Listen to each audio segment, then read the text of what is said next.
네, 안녕하세요. 요한계시록 강의 6번째 시간입니다. 오늘은 요한계시록 6장과 7장의 내용을 같이 한번 살펴보도록 하겠습니다. 먼저 여기에서 어떠한 내용을 다루는지 한번 살펴보겠습니다. 요한계시록 6장에서 정확하게는 8장 1절까지 7인에 대해서 다루고 있습니다. 그림에서 보시는 것처럼 이러한 모양의 두루마리를 인을 찍어서 봉인했다, 이런 뜻인데요. 이러한 내용을 같이 한번 살펴보고요. 그리고 중간에 14만 4천에 대한 것들이 언급되는데 이들은 과연 누구인가에 대한 것도 같이 한번 살펴보도록 하겠습니다. 일곱인을 살펴보기에 앞서서 숫자 7이 갖는 의미를 먼저 다루어 보겠습니다. 우리에게도 숫자 7은 행운과 연관지어서 많이 사용하는 숫자이죠. 그런데 요한계시록 본론이라고 할 수 있는 내용이 숫자 7과 밀접한 연관을 갖습니다. 오늘 같이 다루게 될 7인, 그리고 이어지는 7나팔, 7대접, 이렇게 7이 계속해서 강조되는데 왜 이렇게 7이 강조되는가? 이것은 당시 그리스도인들이 속한 문화권과도 연결이 됩니다. 로마 시대 사람들이 생각하는 7은 지구를 중심으로 공전하는 행성이었습니다.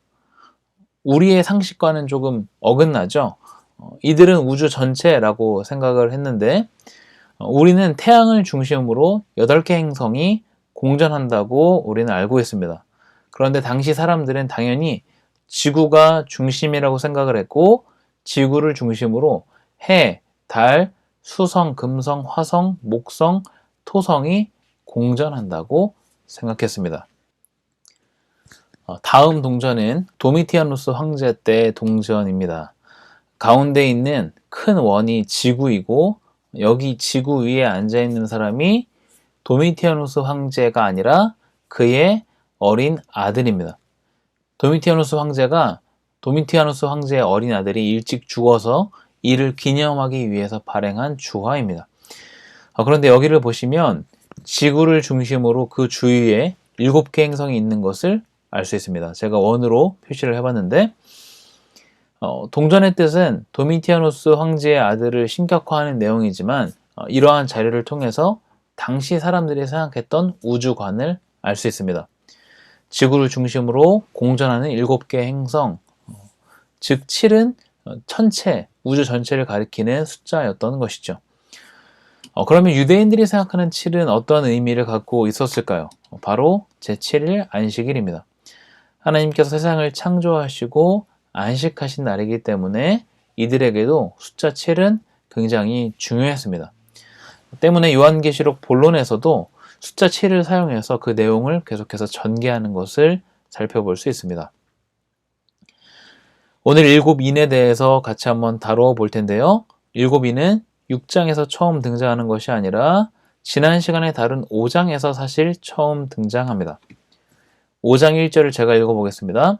내가 봄에 보좌에 앉으신 이의 오른손에 두루마리가 있으니 안팎으로 썼고 7인으로 봉하였더라. 두루마리는 이제 책을 이야기하는데 오늘 우리가 보는 책이 아닌 이렇게 둘둘 말려 있는 것을 이야기하죠. 그리고 처음에 봤던 그림처럼 그 두루마리에 인이 찍혀 있습니다. 7인으로 봉해져 있기 때문에 7개의 편지라고 생각하시는 분도 계신데 그것이 아니라 하나의 두루마리에 7개의 인이 찍혀 있다는 뜻입니다. 이 7인에 대한 내용이 중점적으로 등장하는 것이 바로 6장입니다. 6장 1절인데요. 내가 봄에 어린 양이 7인 중에 하나를 떼시는데 그때 내가 들으니 내 생물 중에 하나가 우레소리같이 말하되 오라 하기로. 7인이라는 것은 두루마리를 봉인한 것, 그리고 여기에 하나씩 심판의 내용이 담겨 있다는 것을 알 수 있습니다. 그러면 첫째 인부터 한번 살펴보도록 하겠습니다. 네, 6장 1절에서 2절입니다. 내가 봄에 어린 양이 7인 중에 하나를 떼시는데 그때 내가 들으니 내 생물 중에 하나가 우레소리같이 말하되 오라 하기로. 이에 내가 보니 흰 말이 있는데 그 탄 자가 활을 가졌고 면류관을 받고 나아가서 이기고 또 이기려고 하더라. 여기에 7인 중에 하나를 떼는데 그때 네 생물 중에 하나, 저번 시간에 다루었던 것처럼 네 생물을 이야기하는데 그 중에 하나가 이야기를 해서 와라. 그러니까 흰말을 탄 자가 왔다 라고 말하고 있습니다. 그러면 여기에서 흰말을 탄 사람은 누구일까? 이것을 먼저 살펴보겠습니다. 흰말을 탄 자는 누구인가? 그림에서 보는 것처럼 이렇게 예수님을 상징할까요? 지금 그림을 보시면 흰말을 탄 예수님이 있고 그 뒤에 이제 천군 천사 많은 무리가 뒤따라오는 것을 알 수 있는데 본문 요한계시록 6장에 기록된 흰말을 탄 자는 예수 그리스도는 아닙니다. 왜냐? 흰말을 탄 자는 내 생물의 명령을 받고 등장하기 때문입니다. 예수 그리스도라면 당연히 모든 피조물을 대표하는 그 내생물의 명령을 받는 분은 아니라는 것을 알 수 있습니다.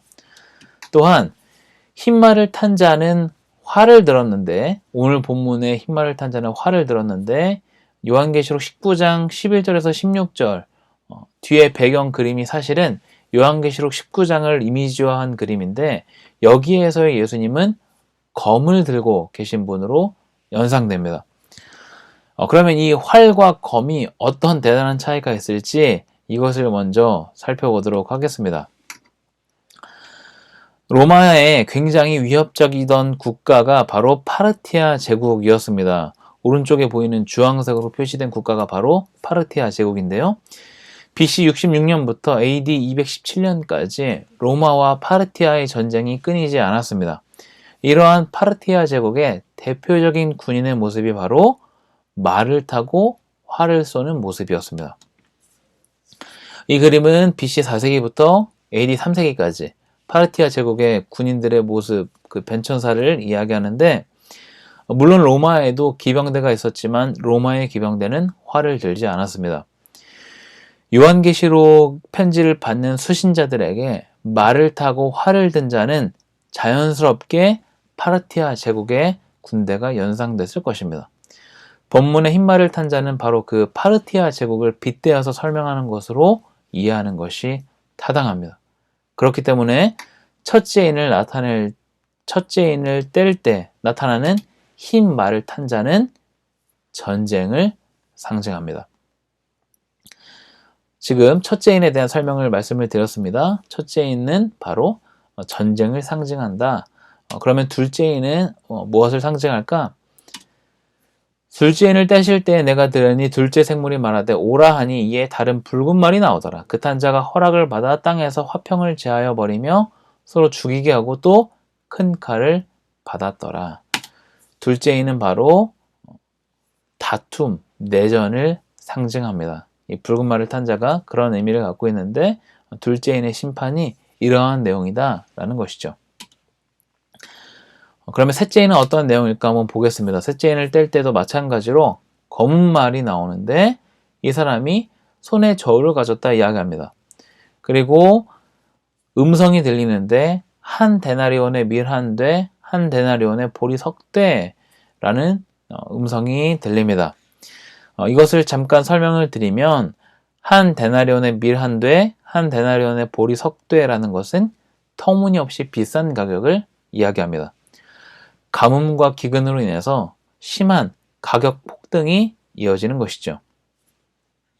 또 감람류와 포도주는 해치지 말라라는 것도 가뭄과 연관이 되는데 밀과 보리의 기근에 이어서 감람류와 포도주를 해치지 말라 이런 것은 부분적인 심판을 말하고 있습니다. 전체적인 심판이 있기 전에 부분적인 심판을 이야기하는 것으로 추측을 해볼 수 있습니다. 결국 검은 말을 탄 자는 무엇을 이야기하는가? 가뭄과 기근, 또 심한 인플레이션을 이야기합니다. 말세의 때, 종말의 때에 다가오는 여러 가지 상황들을 묘사하는 것이죠. 다음으로 이어지는 넷째 인입니다. 넷째 인에 대한 내용인데 넷째 인을 떼실 때 내가 넷째 생물의 음성을 들으니 말하되 오라 하기로 내가 봄에 청황색 말이 나오는데 그 탄 자의 이름은 사망이니 음부가 그 뒤를 따르더라. 그들이 땅 4분의 1의 권세를 얻어 검과 흉년과 사망과 땅의 짐승들로서 죽이더라. 마지막 기수로 등장하는 것이 바로 청황색 말을 탄 자입니다. 여기에서 이례적으로 말 탄 자의 이름이 등장하는데 바로 사망이죠. 그리고 이 사람이 권세를 얻는데 땅의 4분의 2를 심판하는 것으로 제한됩니다. 결국 청황색 말을 탄 자, 이것은 사망을 의미한다라고 이야기할 수 있습니다. 굉장히 큰 환란이 임한다는 것이죠. 그러면 이어지는 5째인부터 7째인까지는 어떠한 내용인지 살펴보겠습니다. 5째인은 요한계시록 6장 9절에서 11절까지인데 다 읽지는 않겠습니다. 5째인을 뗄 때 나타나는 상황은 순교자들의 탄원입니다. 믿는 자들에게 추가적인 고난이 이어지고 순교자들의 탄원이 이어진다라고 볼 수 있습니다. 6째인은 우주적인 대격변을 이야기합니다. 큰 지진이 나고 해가 검은 털로 짠 상복같이 검어지고 달은 온통 피같이 되고 하늘의 별들이 무화과나무가 대풍에 흔들려 설익은 열매가 떨어지는 것 같이 땅에 떨어지며 하늘은 두루마리가 말리는 것 같이 떠나가고 각 산과 섬이 제자리에서 옮겨지매. 이 내용이 얼핏 보면 굉장히 무슨 내용을 이야기하는지 쉽게 연상되지 않겠지만 우주적인 어떤 격변을 이야기한다, 이해할 수 있습니다. 그러면 이러한 우주적인 대격변이 상징하는 것은 무엇인가? 이 부분에 대한 것을 잠깐 살펴보도록 하겠습니다. 이것을 이해하기 위해서도 구약의 내용을 살펴볼 필요가 있습니다. 이사야 34장 4절입니다. 하늘의 만상이 사라지고 하늘들이 두루마리같이 말리되 그 만상의 쇠잔함이 포도나무 잎이 마름 같고 무화과나무 잎이 마름 같으리라. 방금 요한계시록에서 봤던 표현과 굉장히 유사한 표현이 등장합니다. 그러면 이사야의 이 내용이 어떠한 상황에서 쓰인 것인지를 살펴볼 때 오늘 본문도 이해할 수 있겠죠. 이사야 34장은 에돔에 대한 심판을 이야기합니다. 이것을 기억하시면서 다음 구절도 살펴보겠습니다. 요엘 2장입니다. 여호와의 크고 두려운 날이 이르기 전에 해가 어두워지고 달이 핏빛같이 변하려니와. 이것도 오늘 본문과 유사한 내용이죠. 요엘 2장 31절은 유다를 압제했던 열방에 대한 심판을 다루고 있습니다. 즉 우주적인 대격변이 상징하는 것은 그리스도인들을 박해하는 세력에 대한 응징이라고 할 수 있습니다. 하나님께서 이것들을 갚아주실 것이다 라는 것이죠. 이렇게 해서 6째 인까지를 살펴봤습니다. 마지막 7째 인이 남아있는데 7째 인은 요한계시록 8장 1절에 등장합니다. 가운데 요한계시록 7장이 껴있는데 여기에 전혀 다른 내용이 등장합니다. 그것이 바로 그 유명한 14만 4천입니다. 요한계시록 7장은 인침을 받은 자 14만 4천을 이야기하는데 왜 갑자기 14만 4천 명이 등장하는가? 이것을 먼저 다루어 보겠습니다. 6장 마지막 절을 보면 이렇게 나와 있습니다. 그들의 진노의 큰 날이 이르렀으니 누가 능히 서리요 하더라. 이 말은 누가 한 것인가? 15절에 나와 있는 사람들이 한 말인데 땅의 임금들, 왕족들, 장군들, 부자들, 강한 자, 모든 종과 자유인 이들이 한 이야기입니다. 이 사람들이 숨어서 우주적인 대격변을 바라보고 있으면서 두려워서 말하는 것이죠. 이러한 진노를 과연 누가 감당할 수 있겠는가? 그 다음에 등장하는 것이 요한계시록 7장에서 말하는 14만 4천입니다. 계시록 7장 4절을 보겠습니다. 내가 인침을 받은 자의 수를 들으니 이스라엘 자손의 각 지파 중에서 인침을 받은 자들이 14만 4천이니 즉 이러한 진노를 견딜 자들로 제시하는 것이 바로 14만 4천 명이다 라는 것이죠. 굉장히 긍정적인 의미라고 이야기할 수 있습니다. 그런데 이 14만 4천 명이 누구를 의미하는가는 우리가 살펴봐야 할 내용입니다. 본문에서도 이것을 언급하고 있는데 12지파에서 12,000명씩을 곱해서 나온 숫자가 바로 14만 4천입니다. 여기 14만 4천 명에 대한 해석은 여러 가지가 있는데 가장 바람직한 것은 민수기 1장의 내용을 끌어다가 비유하는 것으로 해석하는 것입니다. 민수기는 각 지파들의 개수가 등장하죠. 군대에 나가기 전에 편지를 다시 하기 때문인데 민수기에서도 지파의 모든 사람들을 개수하는 것이 아니라 전장에 나갈 만한 사람, 즉 20세 이상의 남자를 개수합니다. 마찬가지로 오늘 본문의 각 지파마다 대표자를 뽑은 것은 어떤 의미를 갖고 있는가? 영적 전투를 벌이는 지상의 교회를 의미한다라고 볼 수 있습니다. 이것을 적용하자면 요한계시록이 쓰인 당시에는 박해받는 그리스도인들을 상징적으로 이야기하는 숫자이고 오늘날 우리에게 적용하면 모든 그리스도인을 가리키는 숫자입니다. 때문에 이 14만 4천 명이라는 숫자에 집중하기보다 어떤 것을 상징하는지 확인하는 것이 더 중요한 것이죠.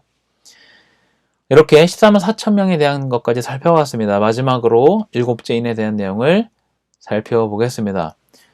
얼핏 보기에 일곱째 인은 아무 내용이 없는 것처럼 보입니다. 일곱째 인을 떼실 때 하늘이 반시간쯤 고요하더니 내가 봄에 하나님 앞에 일곱 천사가 서 있어 일곱 나팔을 받았더라. 얼핏 보기에 일곱째 인은 아무 내용이 없는 것처럼 보이는데 바로 이어서 일곱 나팔에 대한 심판으로 이어지기 때문입니다. 그런데 유대 묵시 예언 문학에서 고요라는 것은 최후 심판의 상징으로 나타납니다. 최후 심판이 있기 전에 엄숙함, 침묵을 이야기하는 것이죠. 결국 일곱째 인은 무엇을 이야기하는가? 종말을 이야기합니다. 오늘 비교적 일곱인이라고 하는 좀 어려운 내용을 다루었는데 한번 내용을 정리해 보도록 하겠습니다. 일곱인의 의미를 우리가 살펴봤고 6장 1절부터 8장 1절까지 일곱인의 내용이 이어진다. 이것을 정리해서 표로 나타내면 다음과 같습니다. 첫째 인에서 넷째 인은 보편적인 고난을 다루고 있고 다섯째 인에서는 순교자들의 탄원, 그리고 여섯째 인에서는 박해자들에게 미치는 심판을 다루고 있다 말씀을 드렸습니다. 그리고 일곱째 인은 종말을 이야기하고 이 사이에 껴있는 것이 바로 14만 4천 명에 대한 내용이었습니다. 심판을 견디는 자들이라는 의미였죠. 그리고 이 숫자는 모든 그리스도인을 상징하는 숫자라고 말씀을 드렸습니다. 그러면 이러한 일곱인의 주제는 무엇인가? 하나님의 백성들에게 고난과 순교가 있겠지만 반드시 보응하실 것이다 라는 내용을 담고 있습니다. 그러면 이것을 우리에게 어떻게 적용할 수 있을까요? 이것은 하나님의 자녀로서 그리스도인으로서 우리에게 분명한 박해와 시련이 있다는 것을 이야기합니다. 물론 1세기 그리스도인들과는 분명한 차이가 있습니다. 우리는 감옥에 갇히거나 죽임을 당하거나 하지는 않을 것입니다. 그렇지만 오히려 지금 이 시대에 믿음대로 살기란 훨씬 더 어렵다는 생각을 하곤 합니다. 물질 만능주의를 살고 있고 돈이 최고인 시대에 믿음의 도를 말한다는 것은 스스로를 고립시키는 것과 같기 때문입니다. 시대를 막론하고 믿는 자들에게 주어지는 시련과 고난은 분명히 존재합니다. 우리의 삶의 내용이 하나님으로 채워질수록 시련과 고난은 따라올 것입니다. 하지만 그것이 끝이 아니라 하나님께서는 분명히 갚아주신다는 사실을 오늘 본문의 내용을 통해서 말씀하고 계십니다. 이것이 우리에게 위로가 되는 것이죠. 분명 이것은 내세에만 해당되는 것은 아닙니다. 이 땅을 살아가는 우리에게도 하나님께서는 관심을 갖고 계시고 귀를 기울이시고 분명히 이것을 갚아주실 것입니다. 여러분께서 걸어가는 믿음의 걸음이 아무도 주목하지 않는 것 같고 외면받는 것 같다 하더라도 결코 그렇지 않습니다. 결국 하나님께서 친히 기억하시고 보응하신다는 사실, 이것을 기억하는 여러분들이 되시길 바랍니다. 그러면 이것으로 요한계시록 6번째 강의를 마치도록 하겠습니다. 감사합니다.